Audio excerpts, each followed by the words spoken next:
Hello, good morning बच्चों। तो आज हम लोग क्लास 11th को चैप्टर वाइज स्टार्ट करेंगे, ठीक है। तो क्लास 11th का जो पहला चैप्टर है सबसे, वो चैप्टर कौन सा है? रासायनिक की मूल अवधारणाएं, ठीक है। ये चैप्टर बहुत इंपॉर्टेंट है और बहुत बड़ा भी है, भले आपकी बुक में छोटा सा दिया होगा, ठीक है। इसको हम लोग मोल इंपॉर्टेंट रूप से मोल कॉन्सेप्ट बोलते हैं, ठीक है। मोल अवधारणा है, मोल है क्या, क्या इसका नियम होता है, ठीक है, उसके बारे में पढ़ेंगे। तो पहले हम लोग पढ़ लें कि मोल क्या होता है। सबसे ज्यादा हम लोग इसमें न्यूमेरिकल सॉल्व करेंगे, डेफिनेशन में देखेंगे, ठीक है। न्यूमेरिकल जरूरी है, इंपॉर्टेंट भी आते हुए बहुत है, ठीक है। मोल क्या है? तो वैसे अगर आपने पढ़ा होगा तो मोल का जो फार्मूला होता है वो होता है पदार्थ की मात्रा जो कि ग्राम में होगी और बटे अणु भार, ठीक है। तो इसी के हिसाब से इसकी थ्योरी बना दी गई थी। थ्योरी में भी क्या कहा गया था कि जो पदार्थ की मात्रा होती है,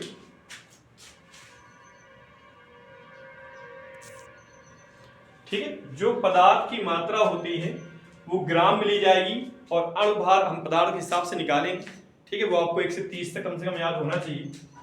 तो इसकी जो डेफिनेशन होती है कि पूछे मोल क्या है, तो हम कहेंगे किसी तत्व का या किसी यौगिक का ग्राम अणु में मात्रा। अब ग्राम अणु में मात्रा मतलब इस फार्मूले से निकाली गई जो डिजिट होगी उसकी जो वैल्यू होगी वो क्या होती है? ग्राम अणु, ठीक है। यानी कि जो मात्रा किसका होता है वो क्या होता है? ग्राम अणु। तो किसी भी यौगिक या किसी तत्व की ग्राम अणु में जो मात्रा होगी वो क्या कहलाएगी? उसकी मोल, क्या उसके मोल कॉन्सेप्ट हम कह सकते हैं, ठीक है। अब इसके न्यूमेरिकल देखिए जरा, हम लोग कैसे देखेंगे मोल में कैसे कन्वर्ट किया जाता है, ठीक है।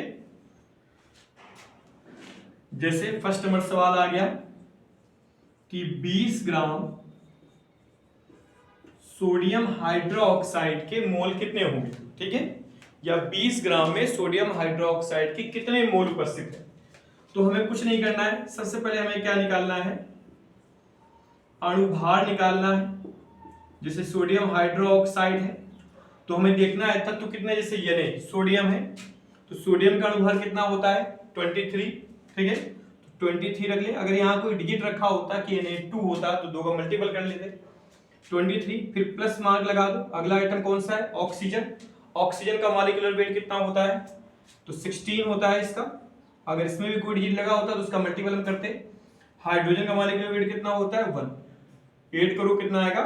40। अब हमारे पास मोल कॉन्सेप्ट का फार्मूला क्या होता है? पदार्थ की मात्रा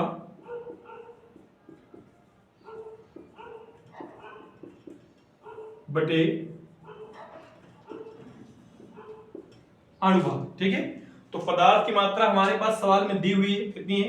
20 ग्राम बटे अणुभार कितना आ गया है? 40।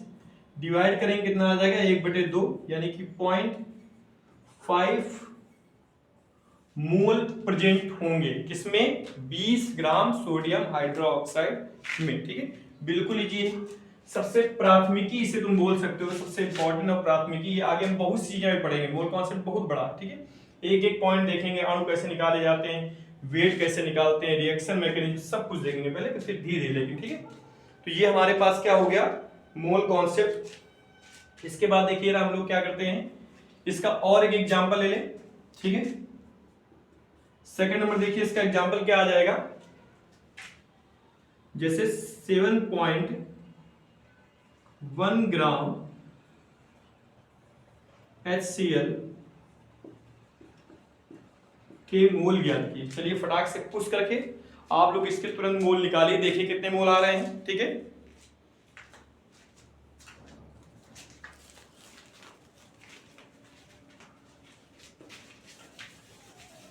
कागज नहीं मिल रहा था मिटाने के लिए।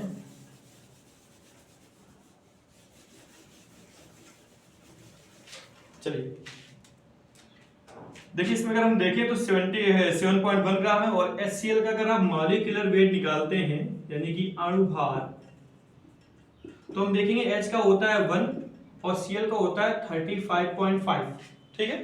तो 1 ऐड करेंगे तो कितना हो जाएगा 36.5, और हमें निकालना है क्या है मोल। तो मोल बराबर क्या आ जाएगा पदार्थ की मात्रा यानी 7.1 अपॉन 36.5, दशमलव हटा दो कितना आ जाएगा 71/36, ठीक है, डिवाइड कर लेना, इसका आंसर आ जाएगा, ठीक है, मोल में।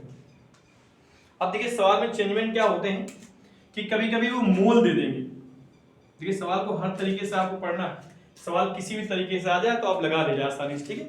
कभी कभी सवाल में मोल दे देगा और वैल्यू पूछ सकता है, जिससे मान लो कि उसने दे दिए कि 2.5 मोल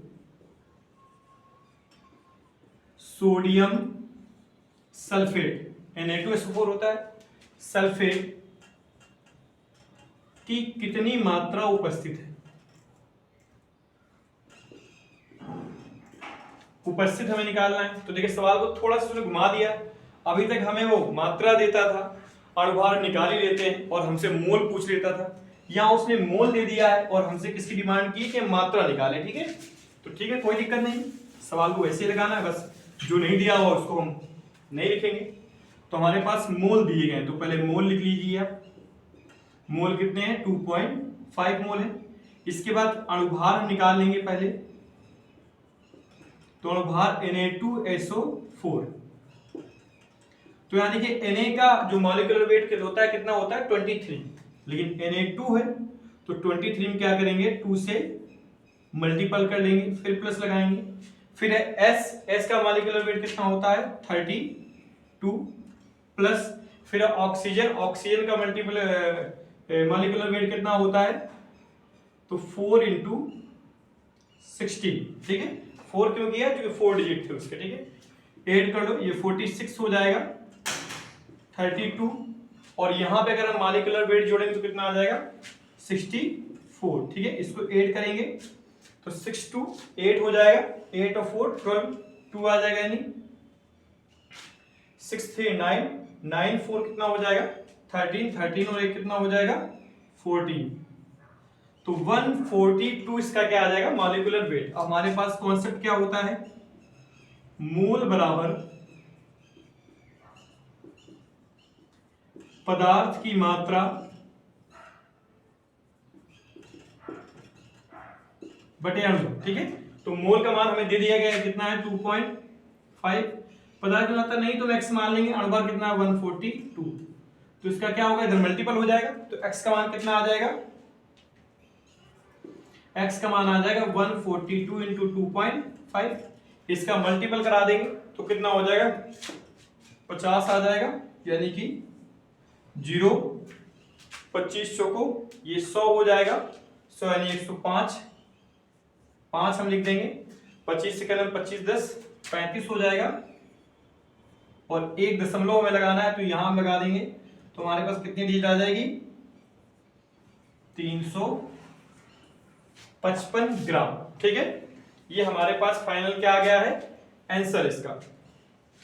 तो इसमें क्या किया था हमने, कुछ नहीं, बस मोल दिया हुआ था, बस फार्मूले को थोड़ा सा चेंजमेंट करना है, ठीक है, और मोल निकालना बहुत ही जरूरी है, क्योंकि अगर मोल आपको नहीं आता होगा तो आगे देखिए कि कितनी चीजें मोल से कनेक्टेड होंगी कहीं ना कहीं पर, ठीक है।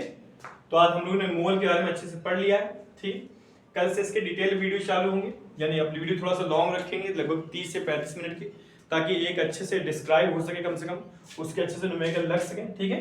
तो आज के लिए बस इतना ही, इसको अच्छे से रिवाइज कर लेना। अब पर डे आपको चैप्टर ही पूरा क्लोज होगा, ठीक है, यानी पूरा चैप्टर इसी के बारे में पढ़ेंगे हम लोग, मोल कौन से ग्राम, चाहे 15 वीडियो बने या 20 वीडियो, इसको अच्छे से कवर किया जाएगा, ठीक है। आप किसी भी बुक के न्यूमेरिकल लगाएंगे आपको कोई भी दिक्कत नहीं आने वाली, अगर आपने पूरा इसके जुड़ा हुआ कॉन्सेप्ट अगर आपने पूरा समझ लिया है तो, ठीक है।